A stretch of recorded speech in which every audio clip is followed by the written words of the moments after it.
இந்த 2-3 நாளா பாருங்க, இந்த பாடல் பரலோகமே என் சொந்தமே எல்லா ஸ்டேட்டஸ் வச்சிருக்காங்க பாத்தீங்களா. எங்க அம்மா பக்கா சிஎஸ்ஐ. அந்த பாட்டு எங்க கேட்டாலும் எங்க அம்மா ஃபர்ஸ்ட்லாம் பாடவே விட மாட்டாங்க. அந்த பாட்டை கேட்ட சும்மா பாடினா கூட பாடாத பாடாத பாடாத.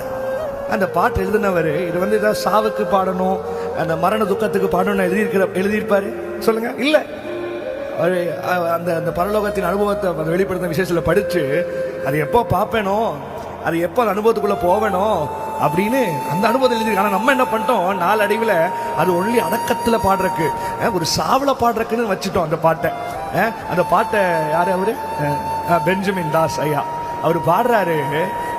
எல்லாருக்கும் ஒரு நினைவு இருக்கும்ல, அவங்க அம்மா மறிச்ச ஒரு நினைவோ, அவங்க அப்பா மறிச்ச நினைவோ, குடும்பத்தில் யாரோ, எல்லாருக்குமே அந்த பாட்டு ரொம்ப கனெக்டா இருக்கும்.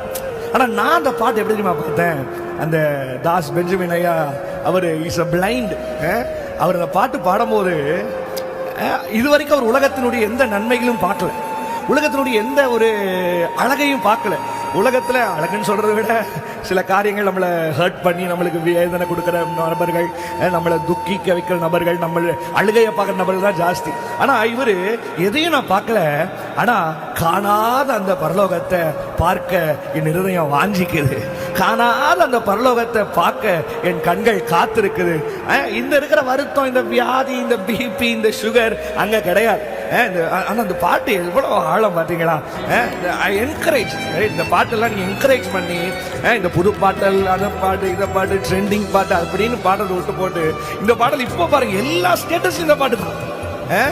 ஆண்டவருடைய பரலோகம் நான் நினைக்கிறேன் ஒருவேளை ஒரு எண்ட நோக்கி தான் நம்ம பிரயாணப்பட்டுக்கிட்டு இருக்கிறோம். ஆனா இந்த பாடலுடைய இந்த வார்த்தைகள் பாருங்க, வருத்த பசிதானம் அங்க இல்லை, அவருடைய கிரீடத்தை மட்டும் நான் பார்க்கிறேன், அதுதான் என் வாழ்க்கையின் அளவுகள். என் கூட சேர்ந்து